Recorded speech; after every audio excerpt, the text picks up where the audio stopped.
इगतपुरी तालुक्यात घोटी सिन्नर महामार्गावर भरधाव जाणाऱ्या ट्रक चालकाचे ट्रकवरील नियंत्रण सुटल्याने काल सकाळी भीषण अपघात झाला।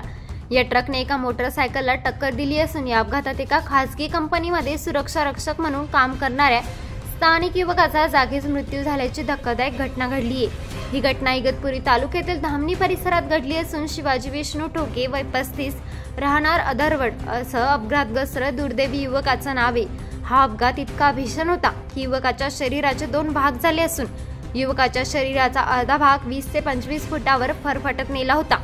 यावेळेस ट्रक चालकाने ट्रक सोडून पलायन केले। अपघातस्थळी वाहतुकीची कोंडी झाल्यावर त्या ठिकाणी वाहतूक सुरळीत करण्यासाठी वाहतूक पोलीस पोहोचल्यावर वाहतूक सुरळीत करत असलेल्या पोलीस कर्मचाऱ्यावर मृत झालेल्या व्यक्तीच्या नातेवाईकांनी हल्ला चढवलाय।